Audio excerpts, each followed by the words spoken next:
Olá, seja muito bem-vindo ao meu canal. Este é o canal Prega a Palavra. Eu sou o pastor Newton Soares Scala, sou pastor batista, pastorei a Segunda Igreja Batista de Mauá, que carinhosamente nós chamamos de Igreja Batista Sal da Terra.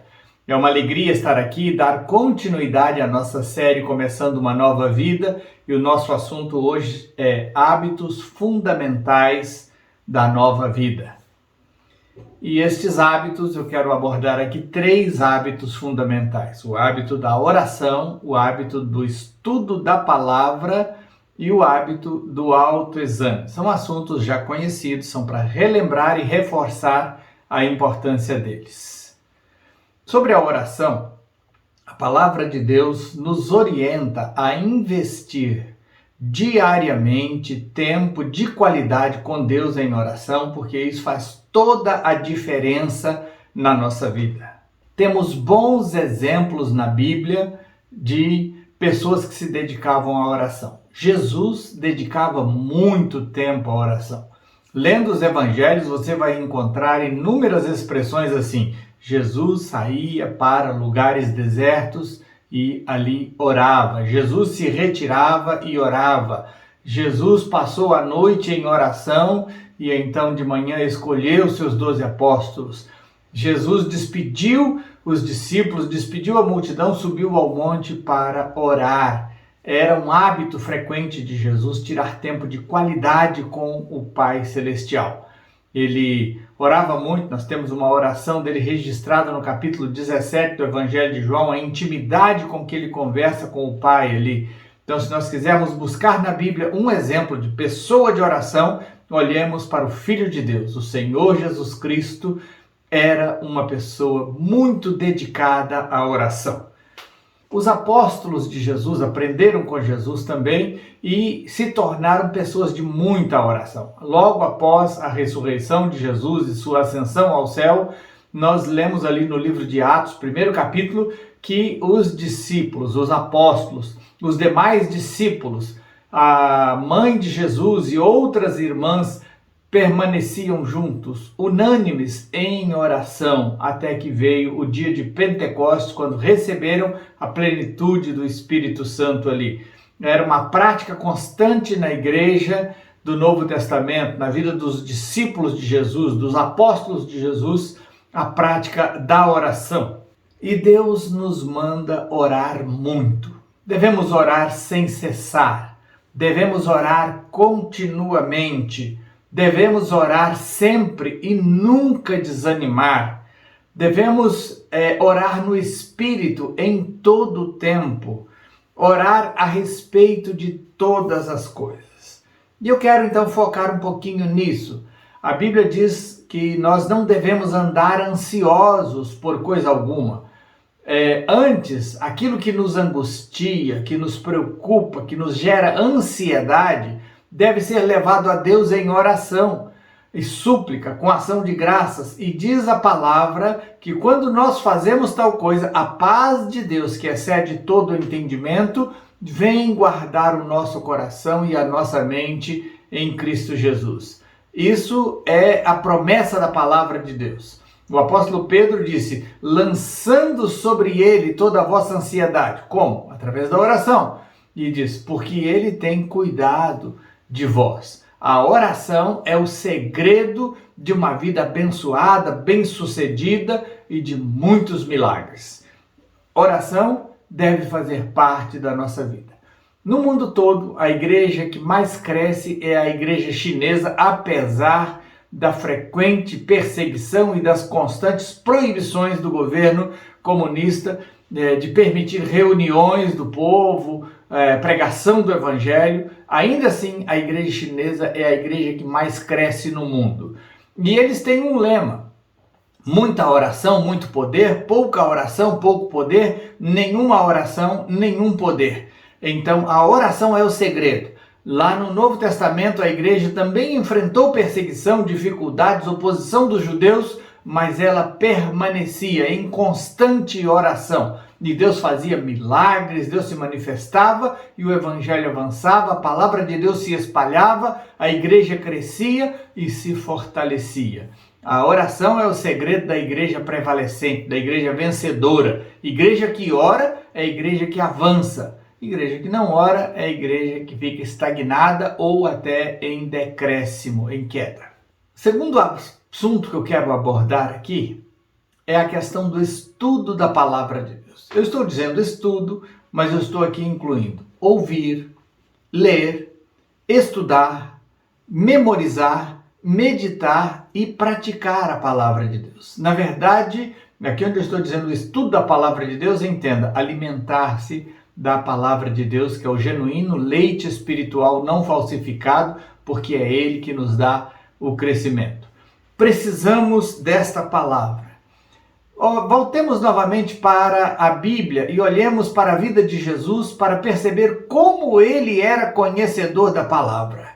Lembremos daquele momento quando ele no deserto passou 40 dias jejuando e então teve fome, e com fome veio o tentador propor-lhe transformar pedras em pães, dizendo-lhe: se tu és o Filho de Deus, transforma essas pedras em pães. Jesus responde ao diabo: está escrito, nem só de pão viverá o homem, mas de toda palavra que sai da boca de Deus. Quando Jesus disse está escrito, ele se referia à Escritura Sagrada, à Bíblia, ao Antigo Testamento, que era a Bíblia conhecida na época de Jesus, a Bíblia disponível.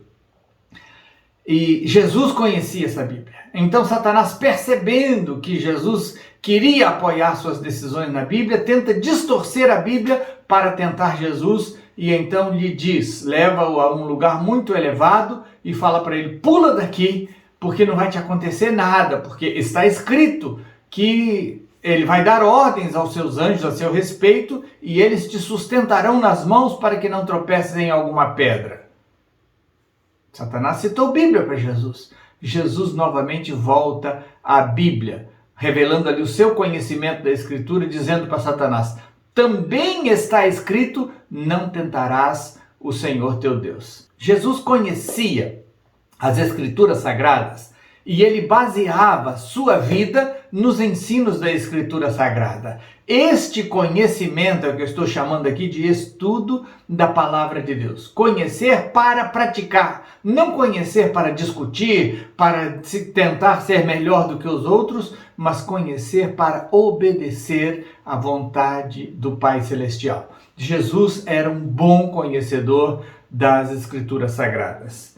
Os apóstolos também eram bons conhecedores da Escritura Sagrada. Nós vemos logo ali no comecinho da história da igreja, no Novo Testamento, o livro de Atos, quando Estevão, ele discutia com alguns opositores à fé, e eles não conseguiam resistir ao espírito com que Estevão falava, e então levaram-no preso, e Estevão fez um discurso no qual ele revela um grande conhecimento da Escritura Sagrada. Estevão acabou sendo apedrejado, e enquanto apedrejado ele orava pedindo a Deus que não colocasse aquele pecado de estarem apedrejando ele na conta deles, mas que Deus os perdoasse por isso. E então, morrendo, ele diz: Senhor Jesus, nas tuas mãos entrego o meu espírito. Estevão foi um homem que conheceu a Escritura Sagrada e praticava. Vemos a mesma coisa na vida de Filipe, quando ele é levado pelo Espírito Santo para conversar com aquele eunuco, e o eunuco começa a ler uma parte da Escritura, e Filipe está ali pronto para explicar aquela Escritura para ele. Vemos Pedro, vemos Paulo, como eram conhecedores da Escritura Sagrada. Havia neles um desejo, havia neles uma vontade de conhecer a Escritura. Pedro recomenda, 1 Pedro capítulo 3, versículo 15, que nós devemos estar sempre prontos para responder com mansidão e temor a todo aquele que pedir razão da esperança que há em nós. Nós devemos saber manejar corretamente essa palavra. Paulo escreve a Timóteo dizendo para ele: procura apresentar-te a Deus aprovado como obreiro, que não tem do que se envergonhar, que maneja corretamente a palavra da verdade. O conhecimento da Escritura Sagrada é fundamental, é necessário, e como cristãos, se nós quisermos ter uma vida nova de sucesso, nós precisamos dedicar-nos ao estudo da palavra de Deus. E como eu disse, estudo inclui ouvir, ler, estudar, memorizar e meditar na palavra de Deus. Nós somos instruídos a meditar na palavra de Deus de dia e de noite. Ora, se nós precisamos pensar nessa palavra o tempo todo, a melhor maneira de fazê-lo é tendo-a de cor aqui em nossa cabeça e em nosso coração. Devemos aprender a manejar corretamente essa palavra da verdade. Devemos tê-la sempre pronta na nossa bagagem de conhecimento ali, para quando for necessário ter como usar essa escritura para compartilhar a verdade da palavra de Deus. Devemos memorizar a palavra de Deus. E eu quero falar aqui um pouquinho sobre a memorização da escritura sagrada. Como que você pode fazer esta memorização? Você pode memorizar a palavra de Deus de várias maneiras. Eu quero compartilhar aqui com você uma que eu uso e que me ajuda muito a guardar tanto o conteúdo como a localização dele na Bíblia Sagrada. Então, como fazer? Você está lendo a Bíblia e você encontra nela um texto que chama a sua atenção. Então, por exemplo, vejamos aqui este texto de Jeremias, capítulo 29, versículo 13, que diz: vocês me procurarão e me acharão quando me procurarem de todo o coração. Então o que você faz? Você corta um pedacinho de papel, quadrado, retangular, como você preferir, pequeno, que seja fácil de você guardar. Se for um papel mais grosso do que o sulfite, pode ser uma cartolinazinha, um papel cartão. Você corta e você escreve nele tudo que está escrito no versículo. Vocês me procurarão e me acharão quando me procurarem de todo o coração. Escreve isso desse lado aqui. Do outro lado, você escreve Jeremias 29, 13. Com isso em mãos, você vai poder fazer a memorização tranquilamente. Você pega esse cartãozinho escrito e leva-o com você. Se tiver uma camisa de bolso, põe no bolso da calça, põe na bolsa, se for uma mulher, onde for mais fácil para você guardar. E você sai com aquilo. Foi para o médico, foi para o banco, foi para algum lugar que teve uma fila de supermercado, fila de loja, onde você parar, que você não vai ter o que fazer, ao invés de abrir o celular e ficar ali gastando tempo em redes sociais, pegue aquele cartãozinho e dá uma lida nele. Vocês me procurarão e me acharão quando me procurarem de todo o coração. Onde é que está mesmo isso na Bíblia? Deixa eu ver, Jeremias 29, 13. Ah, legal, tá, guardou. Passou um tempo, você pega ele de novo e abre do lado que está escrito a referência, Jeremias 29, 13. E o que diz mesmo? Vocês me procurarão e me acharão quando me procurarem de todo o coração. Se você fizer isso por uma semana, ao final de uma semana você tem esse versículo completamente memorizado. Claro, se você ler várias vezes durante cada dia da semana, você terá esse versículo completamente memorizado e saberá a localização dele. Então sempre associe o conhecimento do texto com a localização dele. Por que é importante? Porque a qualquer momento que você quiser mostrar para alguém, você sabe encontrar. Jeremias, capítulo 29, versículo 13. Assim, fica muito mais fácil de você poder saber e ainda ajudar outras pessoas. Então use esse sistema de cartãozinho, porque isso vai te ajudar na memorização da palavra de Deus. Se você se dedicar a isso, você conhecerá a palavra de Deus e estará pronto para Deus te usar como Ele quiser com esses textos da palavra dele, que são como uma espada do Espírito Santo em nossas mãos. O terceiro hábito muito importante da nova vida é o hábito da autoavaliação. Já tivemos aqui uma pregação só sobre isso, sobre o autoexame. Esta autoavaliação é da maior importância para o nosso crescimento. Então desenvolva o hábito de avaliar-se a si mesmo à luz da palavra de Deus e sob a influência do Espírito Santo, perguntando a Deus Como foi o seu dia? Se o que você fez glorificou a Deus? Se há algo que você pode melhorar? Em que você errou? Como você pode evitar cometer esse erro novamente no futuro? Então, a Bíblia diz para nós no Salmo 119, versículo 9: como pode o jovem manter pura a sua conduta? Vivendo de acordo com a tua palavra. Tem uma outra versão que diz: observando o seu caminho à luz da tua palavra. Você deve ver o que você fez e como a Bíblia diz que você deveria fazer, porque assim você terá um parâmetro para julgar as suas próprias ações e ver se elas glorificaram a Deus. A outra coisa que você pode fazer é pedir a ajuda do Espírito Santo. O salmista, lá no Salmo 139, já tinha esse hábito de pedir a Deus para sondá-lo. Veja só, Salmo 139, versículo 23 e 24. Sonda-me, ó Deus, e conhece o meu coração. Prova-me e conhece as minhas inquietações. Vê se em minha conduta algo te ofende e dirige-me pelo caminho eterno. Então você pode pedir ao Espírito Santo para sondar o seu coração. Jesus disse que quando o Espírito Santo viesse, ele iria convencer o mundo do pecado, da justiça e do juízo.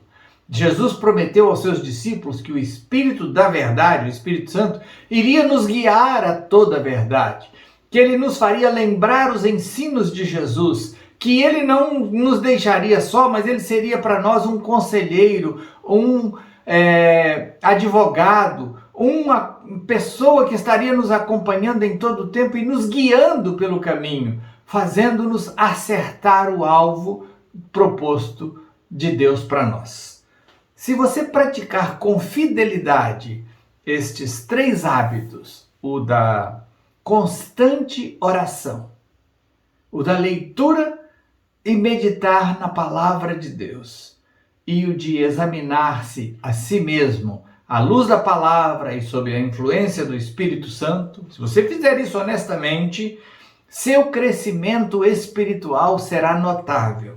Deus poderá usar a sua vida grandemente e você irá glorificar a Deus dando muito fruto, porque Jesus disse: nisso é glorificado meu Pai, em que deis muito fruto, e assim serão meus discípulos.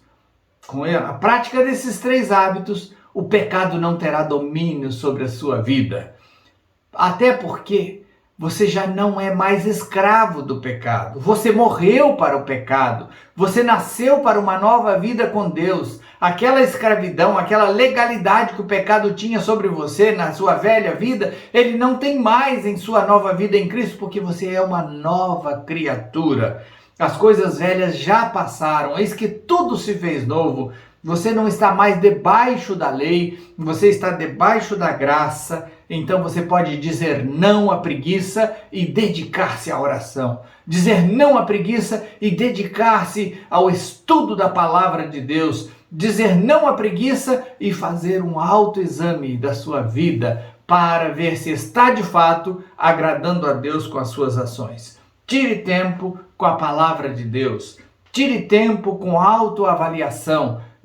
Cada dia tire ali um momento para você repensar como você viveu aquele dia. Esses hábitos irão fazer de você uma pessoa notável, diferenciada, onde Deus será grandemente glorificado. Vamos orar. Curva sua cabeça, feche seus olhos.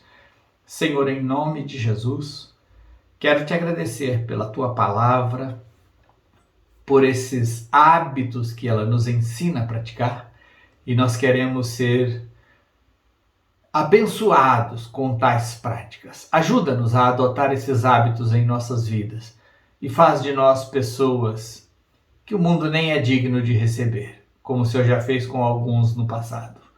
Queremos também ser aqueles santos que andam nessa terra, que glorificam o teu nome, que te honram em nome de Jesus. Amém. Deus abençoe sua vida. Se esta mensagem abençoou você, compartilha com seus amigos. Comente aí em nosso canal. Seu comentário ajuda a tornar nosso canal mais relevante e, com isso, o YouTube vai mostrar essa mensagem para um maior número de pessoas. Você compartilhando também, você ajuda a divulgar o nosso canal e fazer essa mensagem chegar mais longe. Nós queremos que todos conheçam o Senhor Jesus Cristo, sejam perdoados dos seus pecados e vivam de modo a glorificar o nosso Deus. Deus te abençoe em nome de Jesus.